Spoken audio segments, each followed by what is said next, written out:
Ao vivo, direto de Brasília, conosco o repórter Eric Mota. Bom dia, Eric. Bom dia, Thaís. Tudo bem por aí? Tudo certo? Tudo certinho. Pois é, Thaís, olha só, as notícias são boas, viu? O ministro da Economia, aqui, Paulo Guedes, está muito otimista para a economia. Ele acredita que 2021, com a chegada da vacina contra o coronavírus, as coisas vão melhorar, viu? O ministro está apostando em 3% de elevação do PIB. Em 2020, infelizmente, as notícias não são tão boas, Thaís, porque o PIB deve ter uma retração de 4,5%. Mas o ministro falou que os mercados já estão respondendo positivamente às notícias da possibilidade da vacina. Ele disse que os empregos já estão voltando, as empresas estão voltando a investir, e ainda afirmou que quem diz que não, quem diz o contrário, está apenas fazendo uma retórica política. Portanto, Paulo Guedes está bem otimista aqui em Brasília, viu, Thaís? Tá certo, então. Obrigada ao Eric Mota, em áudio e vídeo ao vivo conosco aqui na Rádio Bandeirantes. Cláudio Humberto, para falarmos a respeito desse assunto, algumas questões, não é?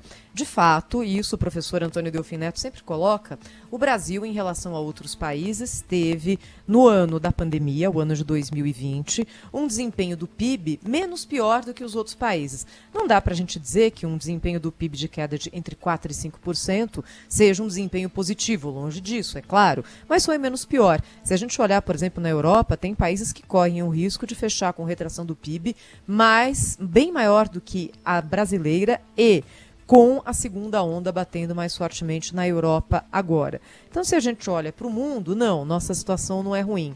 Agora, há questões históricas no Brasil, históricas lá do tempo do onça também, que nem o gerador que vai levar a energia ao Amapá, viu, Cláudio? Que a gente não consegue levar para frente. Por exemplo, tamanho do Estado, por exemplo, reforma administrativa, por exemplo, reforma tributária. E aí eu queria perguntar qual, de fato, tem sido o papel do ministro Paulo Guedes na defesa dessa agenda. Não adianta mandar ali 1/5 de reforma tributária para o Congresso Nacional, fazer solenidade, tirar foto, fazer discurso e esquecer o que foi colocado ali. O senador Ciro Nogueira nos disse agora há pouco aqui que acha que é pouquíssimo provável que haja qualquer tipo de atividade no Congresso Nacional ainda em 2020.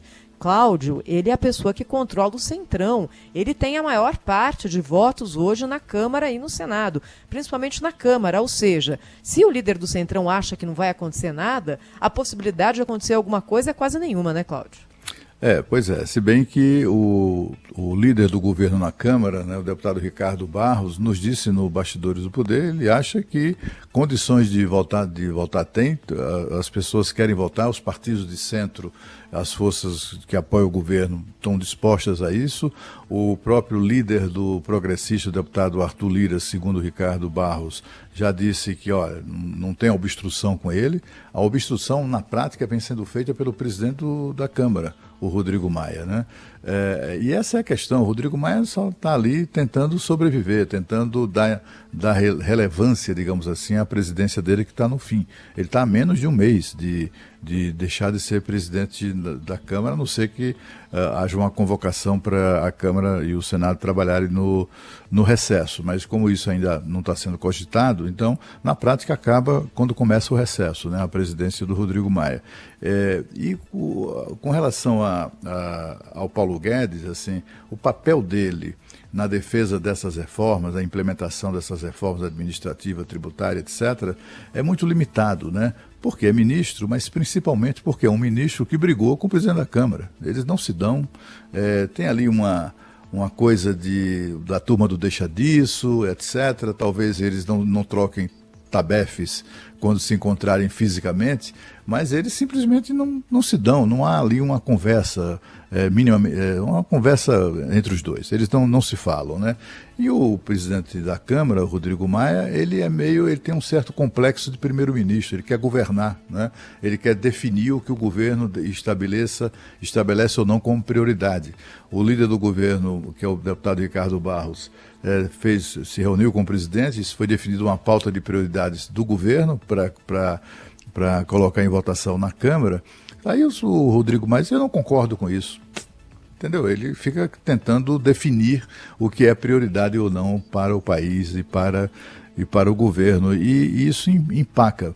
Essa questão toda, o pano de fundo disso é a eleição para a Câmara, para a mesa diretora da Câmara, para a presidência da Câmara, né?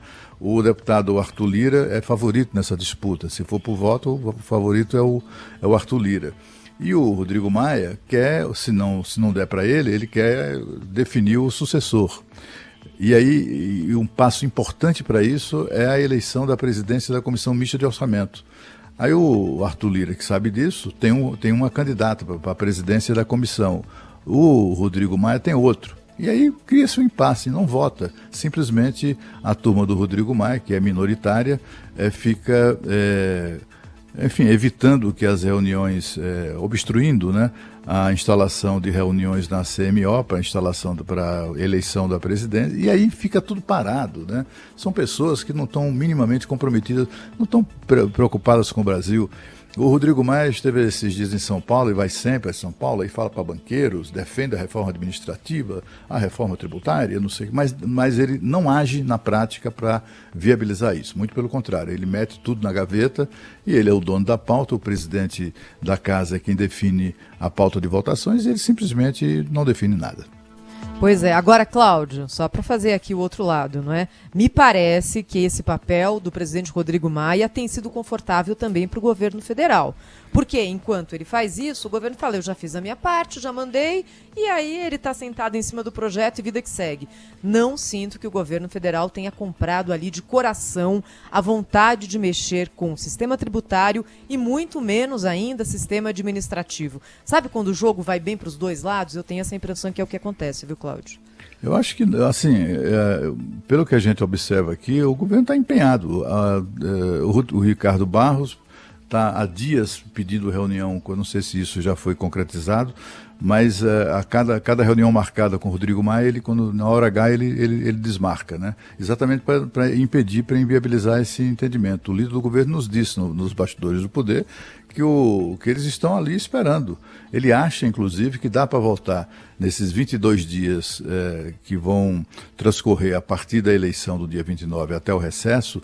Ele disse que serão suficientes para votar e aprovar a reforma administrativa, orçamento, votar a reforma tributária. Ele disse, inclusive, que o Centrão, os partidos de centro, estão dispostos a votar de segunda a sexta-feira. Quer dizer, está todo mundo ali querendo votar e dizendo, o presidente Rodrigo Maia, bota em votação que estamos querendo votar. E só que o Rodrigo Maia não faz isso, né? Ele quer definir, com mania de ser primeiro-ministro, ele com complexo, né, de ser primeiro-ministro, ele está querendo definir, inclusive, as prioridades do governo. Aí fica difícil.